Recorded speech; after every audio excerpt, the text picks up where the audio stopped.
구한 말씀 행복한 하루. 오늘도 하나님 말씀 앞에 오신 강서 공동체 여러분들을 환영합니다. 오늘 우리가 함께 볼 말씀은 역대하 7장 1절에서 3절까지 말씀입니다.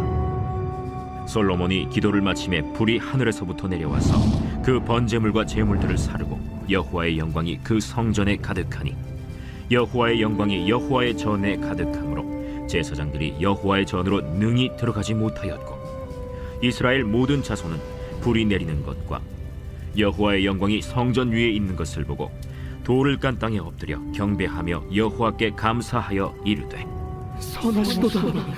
그의 인자하심이 영원하도다.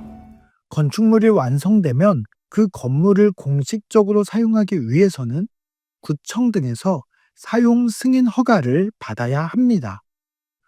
오늘 본문 말씀은 솔로몬과 이스라엘 백성이 성전을 건축한 후 하나님께 성전 사용 승인 허가를 받기 위해 모여 있는 모습입니다.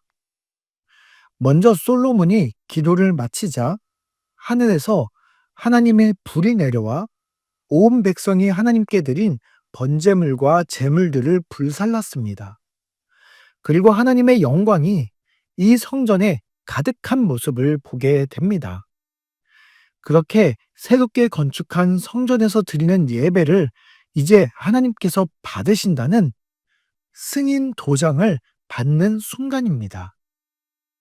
이렇게 하나님의 임재와 영광이 가득한 이 모든 모습을 지켜본 온 이스라엘 백성들은 엎드려 하나님께 경배와 찬미를 올려드립니다. 그렇게 솔로몬은 성전 건축과 왕궁 건축을 20년이라는 긴 시간을 통해 마무리를 하게 됩니다. 이 모든 순간을 하나님의 은혜로 다 형통하게 마무리하게 되었습니다. 이렇게 모든 것이 끝난 바로 그 순간 하나님께서는 솔로몬에게 나타나셨습니다. 그리고 솔로몬에게 이렇게 말씀하십니다. 하늘에서 비가 내리지 않아 가뭄이 들거나 감당할 수 없는 메뚜기 떼가 나타나 먹을 것이 없는 기근이 생기거나 원인도 알 수 없는 전염병이 나타날 때라고 말씀하십니다. 비록 지금 솔로몬의 모든 삶은 형통하기만 합니다. 그러나 인생은 언제나 형통하기만 하지 않습니다. 분명 시련의 순간도 찾아오게 되어 있습니다. 바로 그 순간 이스라엘 백성들이 어떻게 해야 할까요? 그 시련의 순간 다시 성전에 모여 세 가지의 기도를 하라고 말씀하십니다. 그 첫 번째 기도는 악한 길을 떠나는 기도입니다. 만약 시련이 온다면 혹 내가 지금 하나님을 떠나 악한 길에 서 있지는 않는지 자신을 살펴보며 기도해야 합니다. 기도하며 자신의 죄의 결과로 하나님을 떠났기 때문에 찾아온 어려움은 아닌지 살펴보라는 말씀입니다.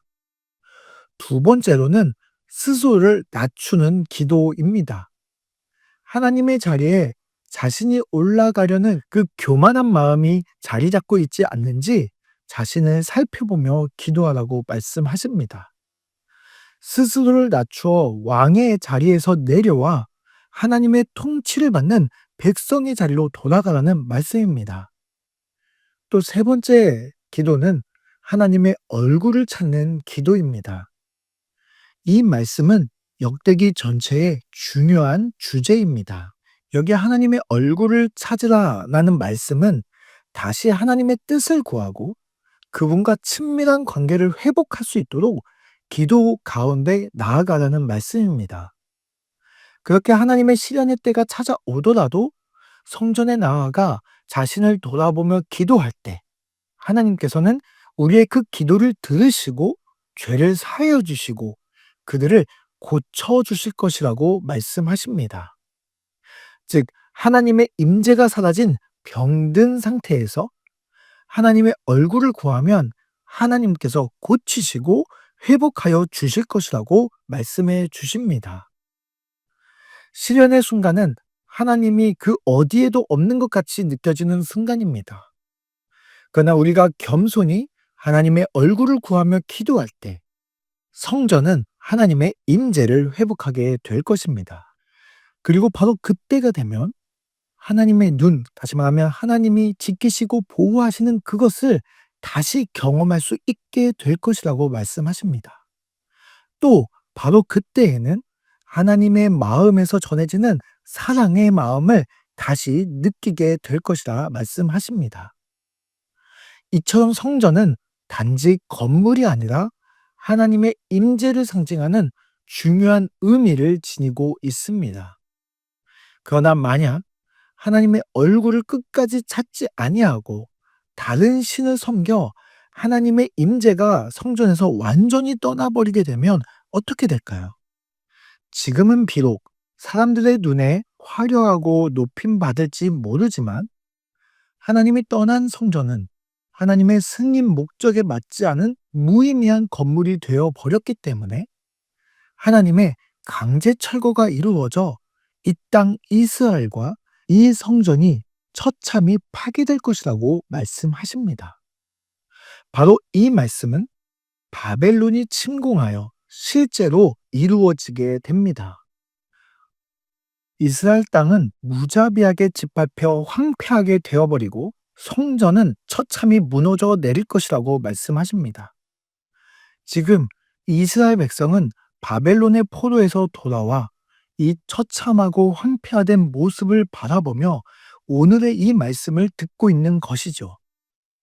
자신들이 왜 이토록 고통을 당해야 했는지 오늘의 말씀을 들으며 다시 하나님의 백성의 정체성을 회복하기 위해 이 말씀을 듣고 있는 것입니다. 사랑하는 강서 공동체 여러분, 하나님께서는 기꺼이 나와 함께 하시기 위해 예수 그리스도의 피값으로 우리를 성전 삼아 주셨습니다. 그렇기 때문에 우리 삶은 날마다 하나님의 임재가 가득해야 합니다. 그렇기 때문에 우리에게 오늘의 적용 질문을 던져봅시다. 나는 하나님의 성전으로 날마다 하나님의 임재를 경험하며 살고 있습니까? 또 나는 시련의 순간, 기도 가운데 하나님의 임재를 회복하고 있습니까? 오늘 말씀 붙잡고 함께 기도합시다. 우리와 기꺼이 함께 하시기 위해 예수 그리스도의 피값으로 성전 삼아 주신 하나님 감사합니다. 비록 시련의 순간이 찾아올 때에도 기도로 하나님의 얼굴을 구하며 하나님의 보호하심과 하나님의 사랑을 다시 회복할 수 있도록 도와주옵소서. 예수님의 이름으로 기도드립니다. 아멘.